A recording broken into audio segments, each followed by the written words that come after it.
وکړم چې دغه سوځلي هلک خو به خیرګل نه وي.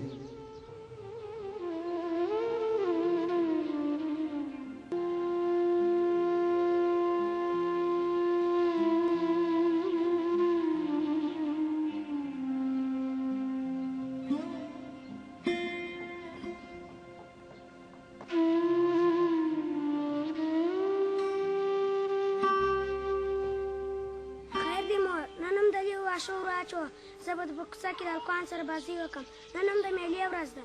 ګرد هلکان په کوڅه کې بازۍ کوي، زه به د هغو سره بازۍ وکړم. سهار د خیره به وختي وابوځم. دا هلک ګرده ستا د لاس خراب او د نو خلکو خو ښه ویلي دي وایي چې ډب نه ادب نه وخت خو وابوځ بل وخت اجازه ورنه کړې.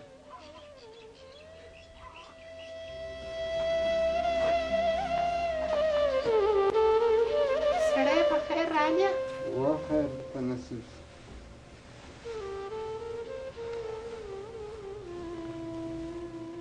سړی چیرې تللی دی؟ دا د کلي خلک د تسلي دپاره راغلي وو نو د هغو سره ناست وو. ښه سړی د هلک معلومات به نه یې سوی؟ ښځې دا نږدې کلي خو مې ټوله پسې وغوښتله هېڅ درک یې نه سو معلوم. یو چا راته وویل ول په ښار کې شفاخانې ته یو هلک راوړی و سوځلی و. نو زما خیال دی چې دغه ښار ته ورسم دا شفاخانه کې د دا هلک معلومات وکړم چې دا خو به خیرګل نه وي. نو زوی مې په ښار کې څه کوي؟ چار څه به سوي دي؟ دلې به د هغه کلي کې به سوي دي سړی. نو دلته خو یې هېڅ درک نه سو معلوم. ښه دی ښار ته به پسې ولاړ سم ورې به معلومات پسې وکړم ګوندې یو پته یې معلومه سي. سړی خیرګل زوی مې ښار څه کوي؟ ښار څه به سوي په د هغه کلي کې به سوي دي؟ ته پلا بیا ورسه بیا به دا کلي کې پسې وګوره ګوندې خدای پیدا سي. سمه ده چې ته وا په کلي کې معلومات پسې وکړه بیا به په کلي کې پسې وګرځم. اوس ځم لمانځه ته.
دا خو زما زوی خیرګل دی. حاجي صاحب ښه سو چې راغلاست. ستاسو زوی پرون لا په حق رسېدلی دا چې وارث یې نه درلودی تر نن پورې موږ په کلینیک کې وساتئ. اوس تاسو کولی شئ خپل ماشوم خپلې هدیرې ته ورسوئ. خدای تعالی دې ستاسو ماشوم وبخښي او تاسو دې خدای د زړه صبر درکړي. رښتیا هم حاجي صاحب ستاسو کوچنی ډېر سوځل سوی و. راته ووایه چې زما زوی سوځلی دی ولې غږ نه لره؟ تاسې ولې چپ یاست؟ حاجي صاحب د خپل زوی قاتل تاسو خپله یاست. کله چې ستاسو زوی موږ ته راوړل سو په هغه وخت کې یو څه ښه و خبرې یې کولی سولی.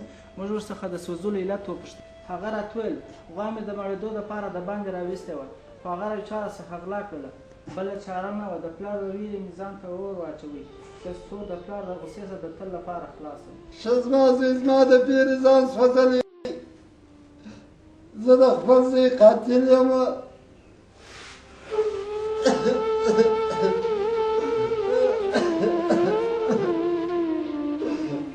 ده